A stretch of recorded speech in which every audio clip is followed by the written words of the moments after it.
দর্শক, বিএনপি নেতা শামসুজ্জামান দুদু তিনি আগামীতে যেহেতু ভোট এগিয়ে আসছে, ফেব্রুয়ারিতেই ভোট, কোনো অঘটন না ঘটলে ফেব্রুয়ারির প্রথমার্ধেই ভোট হওয়ার কথা, যদিও সেটা নিয়ে নানা রকমের শঙ্কা রয়েছে এবং শঙ্কা থাকার ভ্যালিড অনেক কারণও রয়েছে। এখন পর্যন্ত এটা নিশ্চিত করে বলা যায় না যে ফেব্রুয়ারিতে নির্বাচন হবে, কারণ নানা পক্ষ নির্বাচন যেন না হয় তার সর্বোচ্চ মেকানিজমের কাজে ব্যস্ত রয়েছে।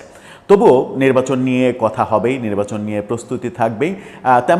তেমনই প্রস্তুতি কিংবা তেমনই একটা কর্মসূচিতে শামসুজ্জামান খান দুদু এরকম আহ্বান জানিয়েছেন যে স্বাধীনতার পক্ষের শক্তিকে যেন জনগণ ভোট দেয়।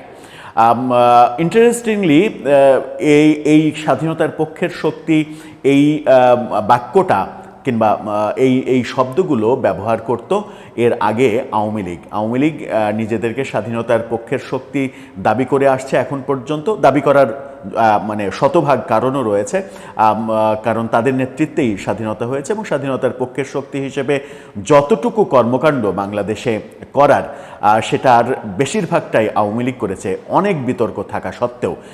কারণ অনেক বিতর্ক রয়েছে, ৭২-এর সংবিধান তারা ঠিকঠাকভাবে মানে অন্যরা পরিবর্তন করলেও তারা ৭২-এর সংবিধানে ফিরে যেতে চায়নি। ভোটের রাজনীতির কারণে মানে সাম্প্রদায়িক রাজনীতির সঙ্গেও আওয়ামী লীগের একটা যোগসাজশ আমরা দেখেছি। বিশেষ করে গত ১৫-১৫ বছরে আওয়ামী সভানেত্রী কওমি জননী উপাধি নিয়ে সব থেকে বেশি বিতর্কিত হয়েছিলেন।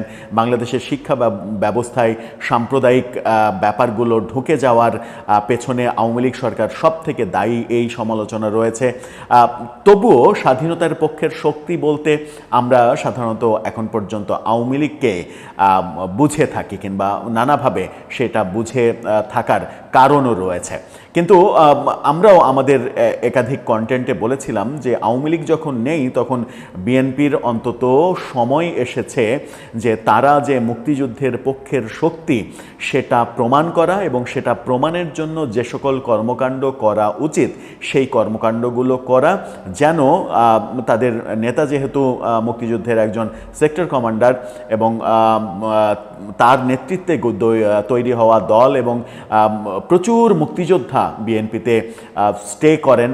আওয়ামী লীগ থেকেও বহু মুক্তিযোদ্ধা, বিভিন্ন বাম দল থেকে বহু মুক্তিযোদ্ধা পর্যায়ক্রমে বিএনপিতে যোগ দেওয়ার ঘটনা আমরা দেখেছি।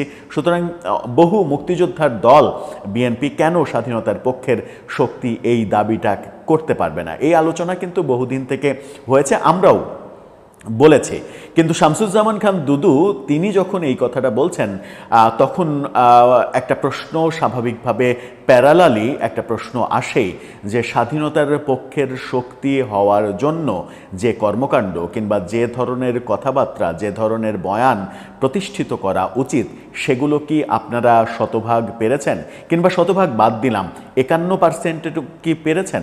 মানে বেশিরভাগ পার্সেন্টেজ কি আপনাদের পক্ষে যায় যে কার্যক্রম এবং কথাবার্তাগুলোর মাধ্যমে আপনাদেরকে স্বাধীনতার পক্ষের শক্তি হিসেবে একেবারে সার্টিফিকেট দেওয়া সম্ভব?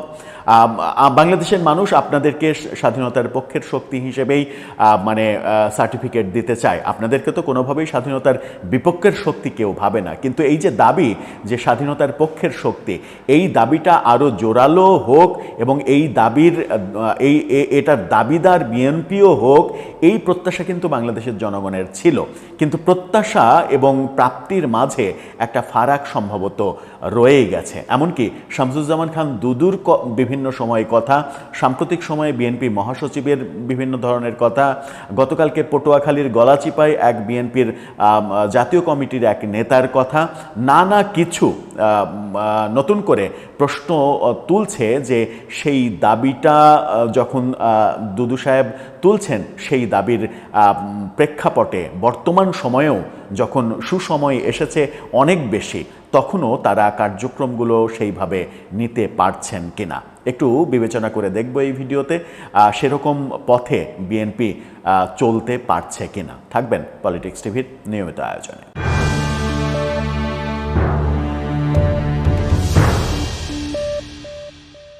দর্শক, বলছিলাম বিএনপি নেতা শামসুজ্জামান খান দুদুর কথা। ইনকিলাব তাকে নিয়ে শিরোনামটা করেছে, সেখানে বলা হচ্ছে স্বাধীনতার পক্ষের শক্তিকে নির্বাচিত করতে হবে। এই কথা তিনি বলেছেন। কি বলছেন তিনি একটু জেনে নিই আগে। বিএনপি ভাইস চেয়ারম্যান শামসুজ্জামান দুদু বলেছেন, ফেব্রুয়ারির নির্বাচনে দেশপ্রেমিক দলকে নির্বাচিত করতে হবে, যারা পরীক্ষিত, যারা মুক্তি সংগ্রামে অংশ নিয়েছিল, যারা স্বাধীনতার ঘোষণা করেছে, স্বাধীনতার পক্ষে লড়াই করেছে, সেই দল শহীদ জিয়া, বেগম জিয়া ও তারেক রহমানের দল, জাতীয়তাবাদী দল বিএনপি। সবগুলোই হয়তো সত্য, যদিও স্বাধীনতার ঘোষণা নিয়ে যথেষ্ট বিতর্ক। গত প্রেসিডেন্ট জিয়াউর রহমানের সময়ও এই বিতর্ক হয়নি। এই বিতর্কটা শুরু হয়েছে মূলত 91-এর নির্বাচনের পর থেকে, বিএনপি যখন 91-এ নির্বাচিত হলো তখন থেকে। কারণ স্বাধীনতার ঘোষণা আমরা দেখেছি যে স্বাধীনতার ঘোষণা তৎকালীন মেজর জিয়া, সেই সময় তো তিনি মেজর ছিলেন, মেজর জিয়া কালুরঘাট বেতার কেন্দ্র থেকে যে ঘোষণাটা দেন, যে ঘোষণাটা আমরা শুনেছি, সেখানে তিনি লিখেছিলেন সেখানে তিনি বলেছিলেন on behalf of our great leader Sheikh Mujibur Rahman, অর্থাৎ শেখ মুজিবুর রহমানের পক্ষেই তিনি ঘোষণা করছেন। হ্যাঁ, অবশ্যই তিনি ঘোষণা করেছেন, সেই অর্থে তিনি ঘোষক, কিন্তু তিনিই ঘোষণা করেছেন। বঙ্গবন্ধু এটার কোনো পার্ট না, বঙ্গবন্ধুর এখানে কোনো ক্রেডিট নেই। এই যে ন্যারেটিভগুলো দাঁড় করানো হয়, এটা মূলত রাজনৈতিক কারণেই ঘটানো হয়। এ পক্ষ দাবি করে এটা, ওই পক্ষ দাবি করে এটা, এই বাংলাদেশের এটা রাজনৈতিক কালচার। সেই বিতর্কে যেতে চায় না, সেই বিতর্ক হয়তো বাড়ালে বিস্তর বিতর্ক হবে, আমরা কোনো বিতর্কের মধ্যে যেতে চাই না। কিন্তু তিনি মোটা দাগে যে কথাগুলো বলেছেন সেগুলো ঠিকই বলেছেন। তিনি অনেক কথা বলেছেন, অনেক কথার মধ্যে যেতে চাই না। সাম্প্রতিক সময়ে বাংলাদেশে এই নির্বাচন নিয়ে অনেকেই অনেক ষড়যন্ত্র করছে। এর মাঝে, এই কথার মাঝেই যাদের সঙ্গে একসময় জোট করে ভোট করে সরকার শেয়ার করে সরকারে মন্ত্রিত্ব দিয়ে অনেক দিন যাদের সঙ্গে সম্পর্ক ছিল, তাদের কথাও প্রত্যক্ষ পরোক্ষভাবে উঠে এসেছে। কিন্তু প্রশ্ন হচ্ছে যে যখন তিনি বলছেন যে স্বাধীনতার পক্ষের শক্তিকে নির্বাচিত করতে হবে, তার মানে তার বিএনপিকেই বোঝাচ্ছেন। কিন্তু বিএনপি কতটা স্বাধীনতার পক্ষের শক্তি কার্যত তাদের কথাবার্তায়? হ্যাঁ, তারা তো অবশ্যই মুক্তিযুদ্ধের সেক্টর কমান্ডারের নেতৃত্বে গড়ে ওঠা দল অবশ্যই স্বাধীনতার পক্ষের শক্তি, এখানে বিন্দুমাত্র কোনো সন্দেহ নেই। কিন্তু কেন তাহলে গত 54 বছর তো বাংলাদেশের ইতিহাস, বিএনপির যে দল তৈরি তারপরে যে একটা বিশাল সময় চলে গেছে, 40-45 বছর, সেই সময়টাতে কেন তারা সনাতন ধর্মের মানুষদের, হিন্দুদের আস্থা অর্জন করতে পারল না? কেন হিন্দুরা আওয়ামী লীগের ভোট ব্যাংক হয়ে গেল? এটা একটা বড় প্রশ্ন। ওই ক্ষেত্রে বিএনপির একটা বড় ব্যর্থতা রয়েছে, যে ব্যর্থতা ঢাকার কোনো কালেই কোনো কার্যকর উদ্যোগ আমরা দেখিনি। বিএনপির একজন জাতীয় কমিটির নেতা সনাতন ধর্মের, তিনি একদিন আমাকে ব্যক্তিগতভাবে বলছিলেন নিজের দুঃখের কথা, যে কেউ বিএনপির তৃণমূলে কেউ সনাতন ধর্মের লোকজনকে মালোয়ান বলে গালি দিবে, আবার প্রত্যাশা করবে যে সনাতন ধর্মের লোকজন বিএনপিকে ভোট দেবে। এটা কোনোভাবেই যায় না, স্বীকার করেই নিলেন একটা স্ববিরোধী ব্যাপার। তো এই স্ববিরোধী ব্যাপার থেকে বেরিয়ে আসার ক্ষেত্রে বিএনপি কার্যকর কোনো উদ্যোগ নিতে পেরেছে কিনা, যেটা সফলতার মুখ দেখে, সেই ব্যাপারে সন্দেহ রয়েছে। আবার শামসুজ্জামান খান দুদুই, তিনি আমার যতটুকু আমার স্মৃতিশক্তি যদি আমাকে প্রতারণা না করে, তাহলে তিনিই কিছুদিন আগে বলেছিলেন যে বঙ্গবন্ধুর সঙ্গে মুক্তিযুদ্ধের কোনো সম্পর্ক নেই, তিনি যুদ্ধ করেননি, তিনি পাকিস্তানে আতিথ্যতা গ্রহণ করেছিলেন 25শে মার্চের রাতে, সেখানে যেয়ে তিনি আরামে আয়েসে 9 মাস কাটিয়েছিলেন। আওয়ামী লীগের কেউ যুদ্ধ করেনি, এই কথাও বিএনপির আরেক নেতা মেজর হাফিজ, যিনিও বীর মুক্তিযোদ্ধা, তিনিও বলেছেন, তিনি এরকম বলেছেন যে আওয়ামী লীগের কেউ মুক্তিযুদ্ধ করেনি।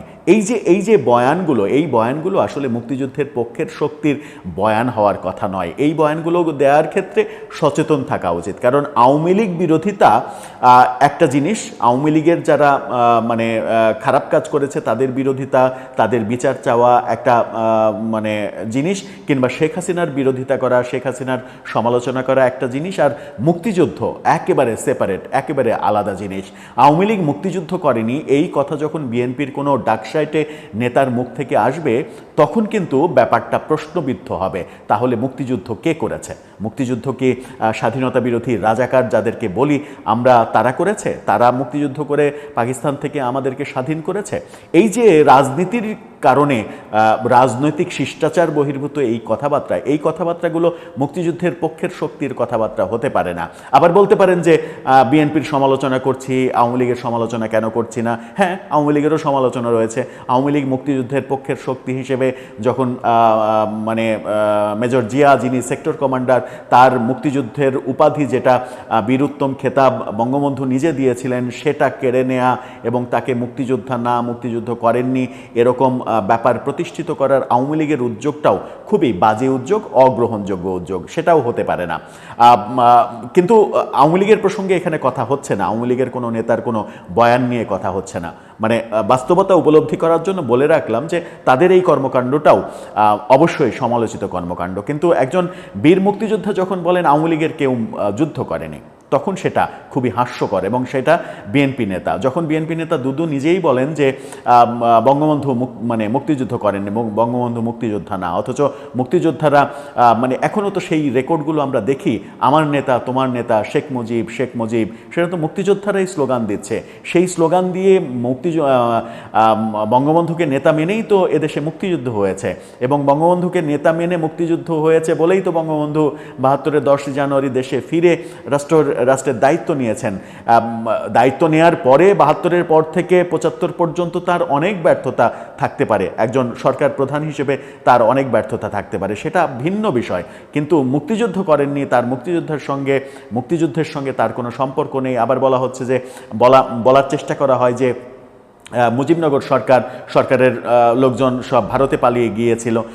বাস্তবতা কি তাই যে তারা ভারতে পালিয়ে গিয়েছিল, নাকি ভারতে থেকে অস্থায়ী সরকার পরিচালনা করেছিলেন তারা, এই কারণেই মুক্তিযুদ্ধটা সফলতার দিকে গেছে? কারণ মুক্তিযুদ্ধ মানে তো শুধুমাত্র মাঠে যুদ্ধ করা না, এটা একটা বড় কূটনৈতিক যুদ্ধ। সেই কূটনৈতিক যুদ্ধে তারা যদি সফল না হতেন, ভারত যদি আমাদেরকে নানাভাবে অস্ত্র, সৈন্য, 1 কোটি শরণার্থীদের খাবার দিয়ে সহযোগিতা না করতে, এটা তো একটা বড় কূটনৈতিক সাফল্য।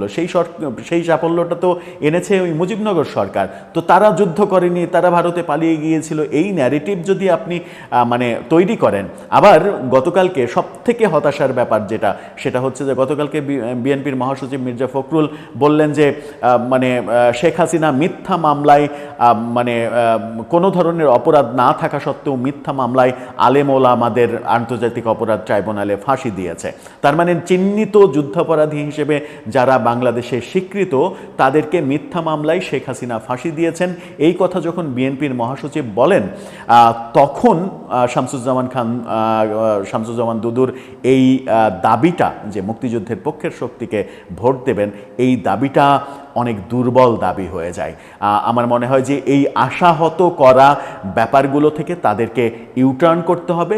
যদি ইউটার্ন তারা না করতে পারে এবং ইউটার্নের জায়গা যদি না খুঁজে পায়, ওয়েটা যদি ওয়ান ওয়ে হয়, বাংলাদেশে বহু রাস্তা রয়েছে ওয়ান ওয়ে, যেখানে ইচ্ছা সেখানে ইউটার্ন করা যায় না।